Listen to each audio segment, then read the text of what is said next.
Good afternoon, everybody, and welcome to episode 45 of Fundraising BIDness Talk.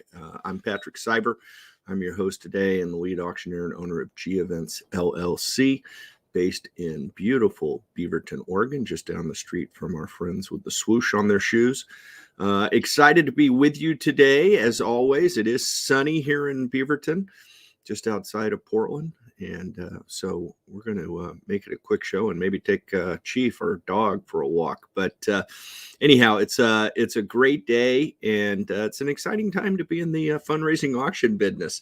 You know, it used to be kind of boring. It seemed like kind of a cookie cutter approach, but that has now changed. If you haven't noticed, as with most things in our world, it's always an evolution. And so I talked a little bit about concerns with respect to the latest variant, the Omicron, a week ago.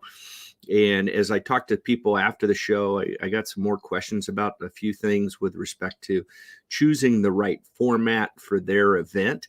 It is not a rubber stamp. It is not the same for every organization.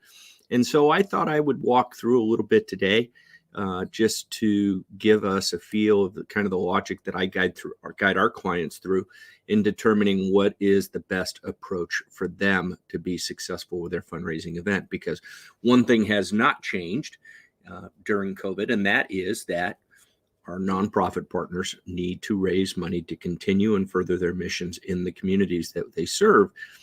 In fact, in most cases, that demand for their services has grown.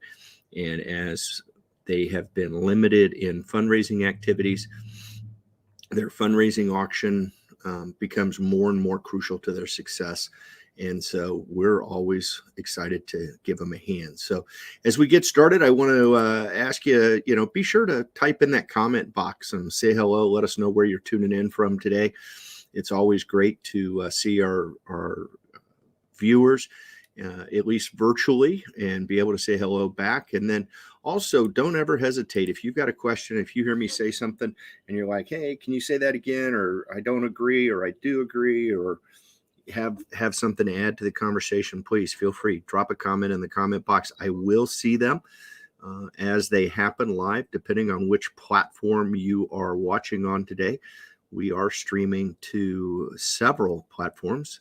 We're streaming to Facebook on both my personal page and my business page. We're streaming to YouTube on our G Events LLC page. We're streaming to Twitch for all our gaming friends out there. And we're actually streaming to LinkedIn also. And that's fabulous because we reach a lot of our corporate business partners out there on LinkedIn. So thanks for tuning in. Be sure to say hi. Don't hesitate. Even if you've got an off the subject comment, recognize I control what shows up on the screen. So if you've got a comment that's not on subject, but you want to ask, feel free, type it in. I'll look at it. We'll bring it up when it's appropriate. Love to address everybody's questions. So as we get started here, I want to touch base. There's in essence, there's three formats that we have at our disposal today with respect to determining the format of our virtual fundraising event. And I wanted to touch base on those. To me, I break them into three kind of categories. One is gathering. Gathering is an event that is the traditional event pre-COVID. Virtually 100% of our events were gathering, and where we rented a venue or had a space and we invited everybody to show up at a certain time, and we had a great, lovely event. We sold tickets. We did all sorts of different things, and we raised a lot of money for nonprofits. And when COVID hit, obviously that all changed, and we went to the other end of the spectrum and we created virtual fundraising events. And we had quite a bit of success with those. We've had a exciting time learning, developing, and I feel really strongly that a lot of our virtual events are here to stay. In many cases, for our nonprofit partners, the virtual event is now their preferred choice, whether they could gather or not. I just booked a group for their third year in a row virtually. They don't even consider going back to the in-person environment for a lot of reasons, and some of them we'll touch on today. But they love they love the virtual format, and it works well. So, and then thirdly, as we, come back out of COVID at some point, we hope, and we started reducing some of the mandates and some of the restrictions on gathering events, we recognized that there was an in between those two formats of virtual and gathering, and we started creating what we called hybrid events, where we're in essence combining some of the best practices of both formats into one. And so I want to walk through a little exercise that I walk through with our clients. We've been doing it a lot here the last few days with our groups that have made choices that now all of a sudden they've got to consider making changes. And so we walk through the process and what to do. As you know, when you have a fundraising event, there's a lot of work that goes into it in advance. Most cases, we start working with our clients anywhere from a year to 6 months prior to the actual event. And so as we do that, we've got to make decisions on the front end, and we've got to make planning decisions. And so we can't, one of the things we have learned is that we can't assume that what the environment is today will be the environment 6 months from now. And so that's part of the reason for this exercise. So I'm going to walk through it. And like I said, please chime in with some questions, share your feedback, share your thoughts on what maybe your organization or some of your clients. I know that we have quite a few auctioneers that watch each week from around the country. Our good buddy George back there in Atlanta, and we routinely hear from folks down in Florida and in Oklahoma, and so it's fantastic. So please, type in, share. This is the whole concept of having Fundraising BIDness Talk, was an open forum, not just to listen to Patrick, but to also have an opportunity to share some thoughts. And let's all make our events better, because at the end of the day, our goal is to help our nonprofits raise more money. So, and what a segue. How about that? You would have almost thought I scripted it. And if you know me very well, I don't script very often unless it's a virtual. So first thing that we talk about with all of these events, the number one, and this was even prior to COVID, our number one question, number one in order, our first question is, why are we doing this event? What is our goal for the event?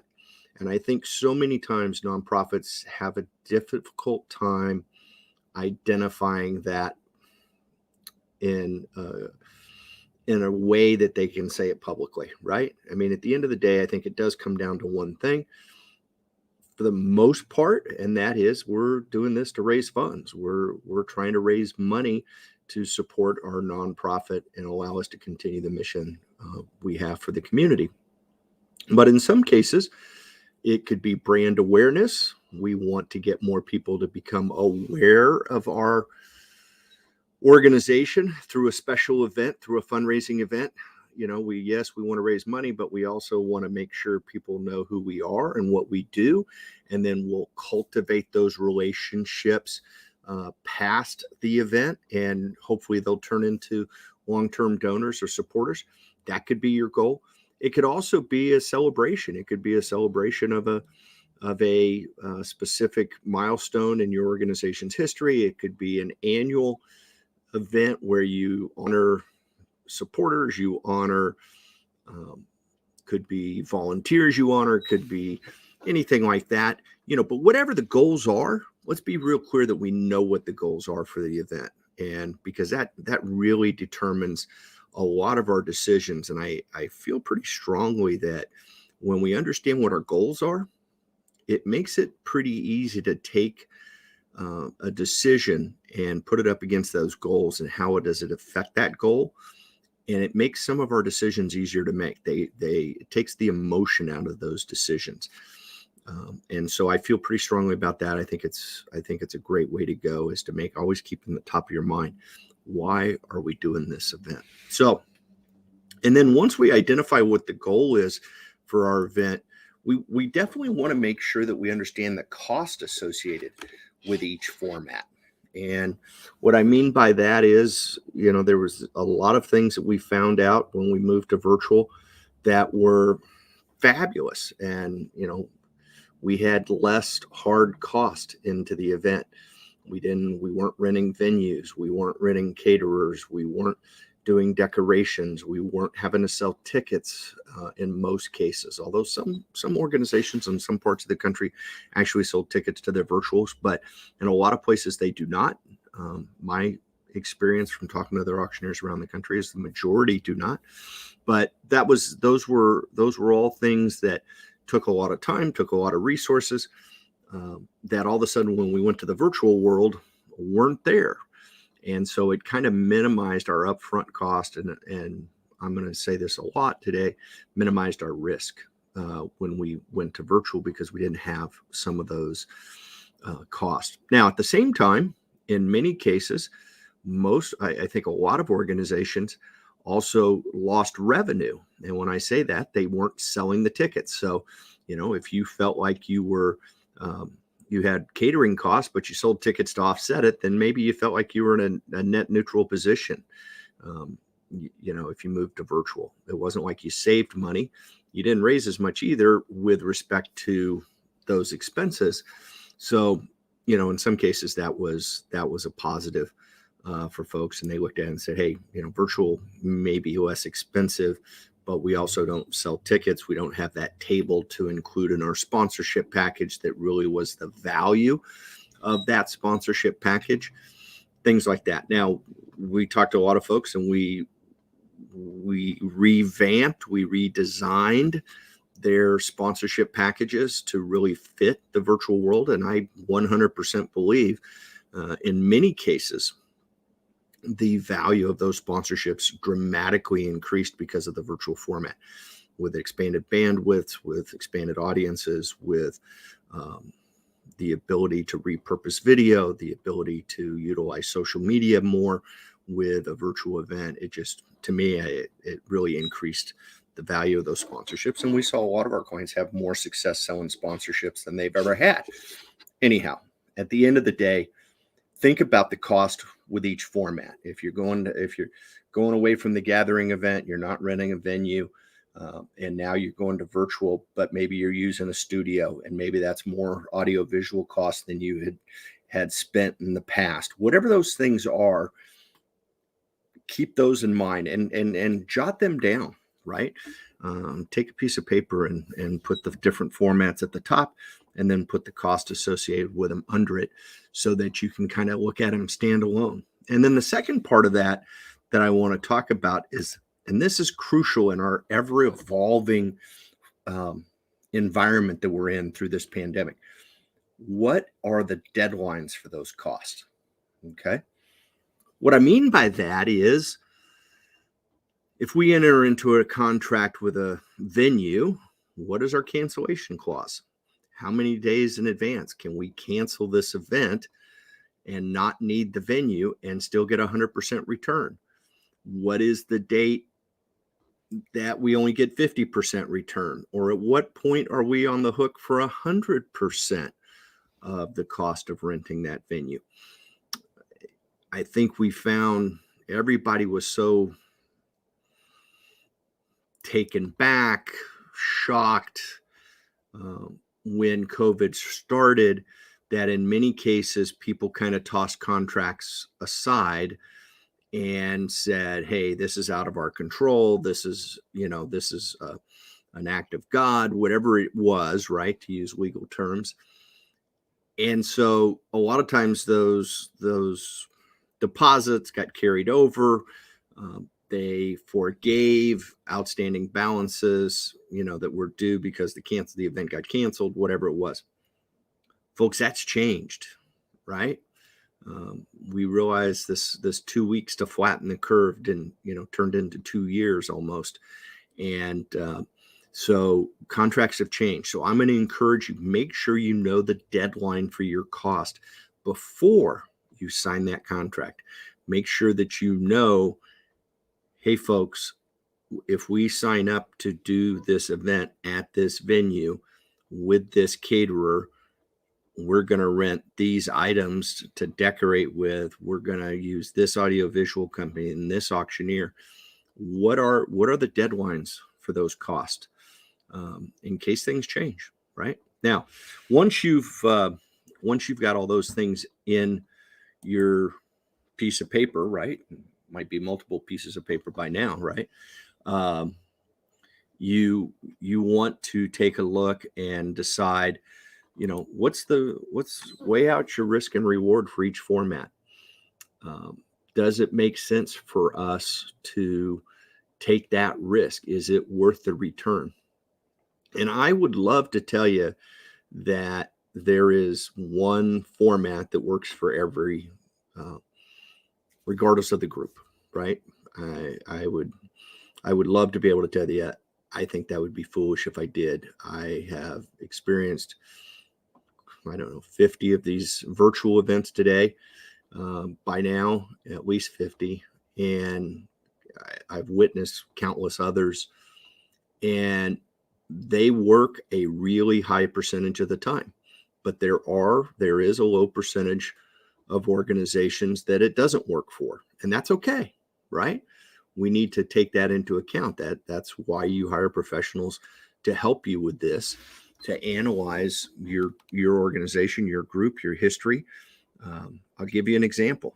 I feel like groups that are a close-knit community, like let's say a school or a fraternal organization of some sort, maybe a club of some sort, that has a very tight-knit group, that going virtual works, right? If it's a school group and we take it virtually, I've rarely seen a school group, I can't think of one that we worked with, that didn't have success, okay?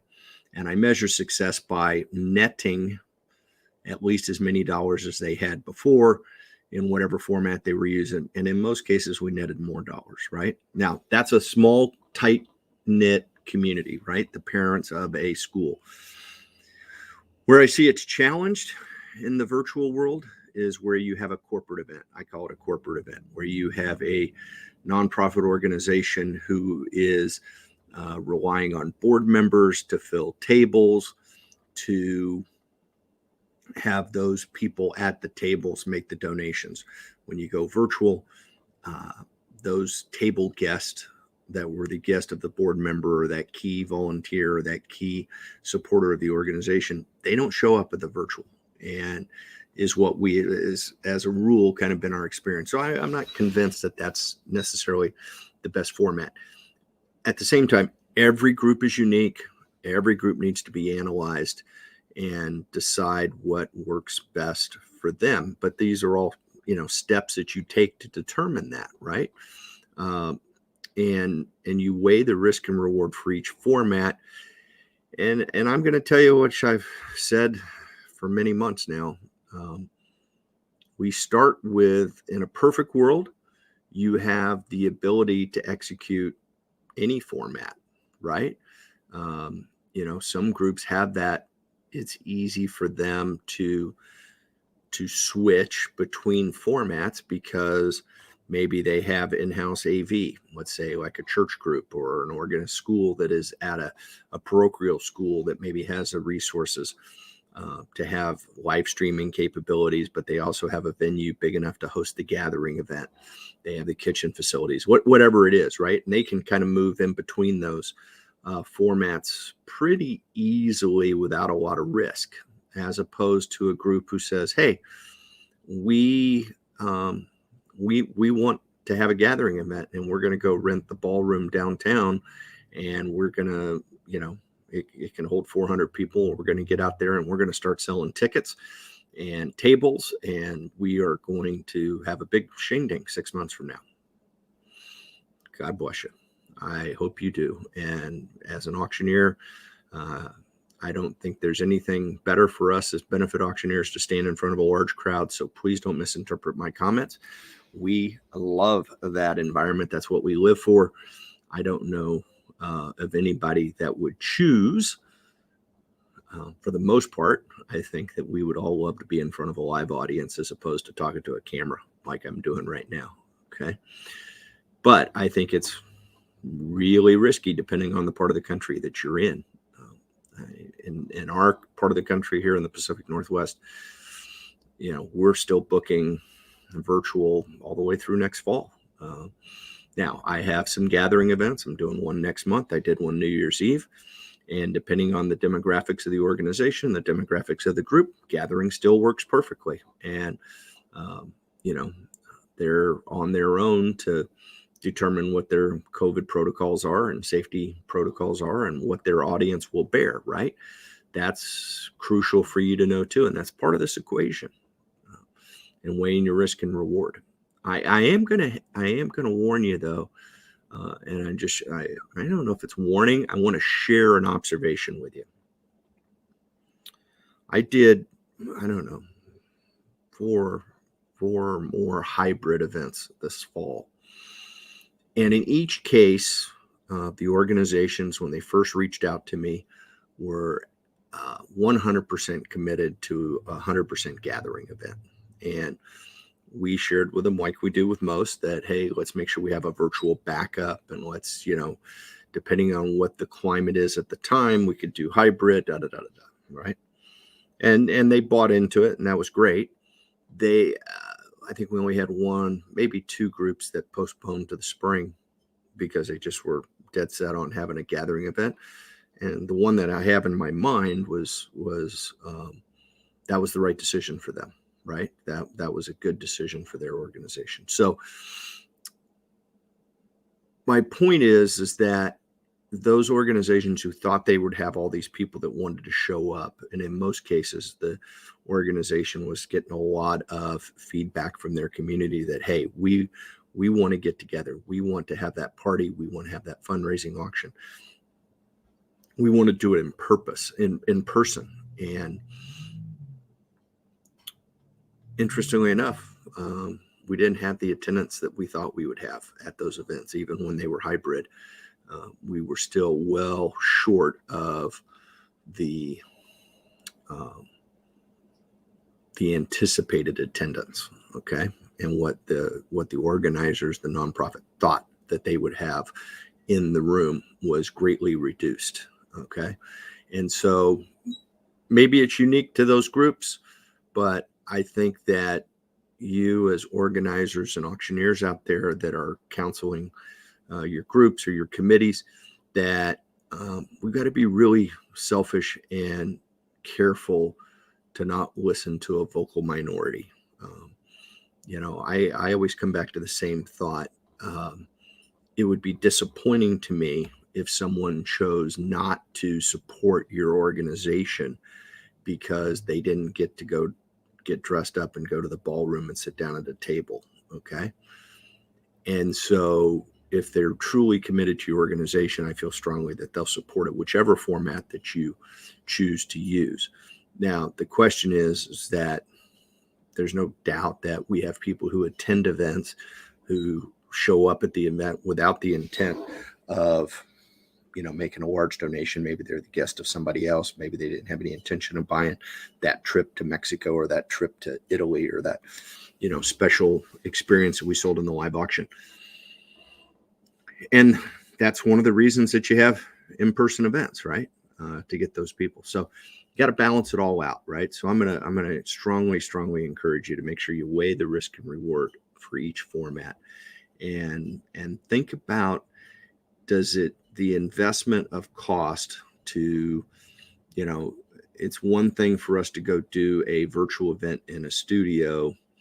And I can tell you right now today what the hard costs are, and we're done with it. We are not going to have any, ancillary variable cost. And we look at that and we say, okay, we have a history of raising exponentially more dollars than that. Why wouldn't we do this, right? As opposed to, a lot of variable cost, some that are fixed and some that are variable. I mean, think about the concept of deciding to host a gathering event. And you know what it costs to rent the venue. Now that's a fixed cost. Okay. So if it cost $2,500 to rent that ballroom, it doesn't matter if I put one person in there or 500 in there, it's $2,500 to rent that ballroom.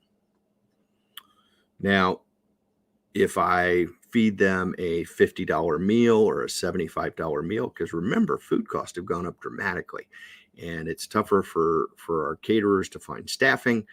And so there's all sorts of hidden surprises in that equation that we haven't even touched on today, right? But you want to be aware of. Don't think about, hey, the last time we were gathered, we spent $50 on the plate of food, and that was great. That same plate of food cost a lot more today, right? And that's if we can get somebody to serve it to you. So keep that in mind. But you think about a variable cost like your food, which is, maybe your caterer has a minimum, but maybe they also say, we're going to head counts do 72 hours or a week in advance, and that's what you're going to be charged on, right? And people have traditionally taken those numbers and they've said, hey, we normally have X number of people show up, and they divide that by their total cost, and they say that's what my ticket price is. What they don't take into account is that if all of a sudden we have half the number of people show up, so we only have half the number of ticket sales, then they think about it and they say, well, we don't order as much food, but the cost of that venue remained the same. So if you only had half as many people show up, then the cost allocated from each ticket for venue just doubled, and you didn't raise your prices at all. So there's a fair amount of risk there. And so take that into account. I'm not telling you not to do it. I'm just telling you to go in with your eyes wide open and know what your variable costs are. Be aware of what are the things that can change if our environment changes, right? And make the best decision for your organization that is in alignment with your goal. That's the important part, right, folks?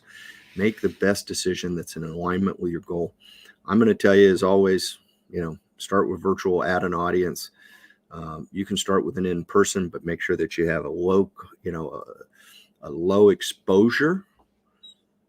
Is kind of my rule of thumb. Think about your exposure. If we're going to plan on a gathering, I want to minimize that exposure to expenses and know that I have a solid virtual backup plan in case.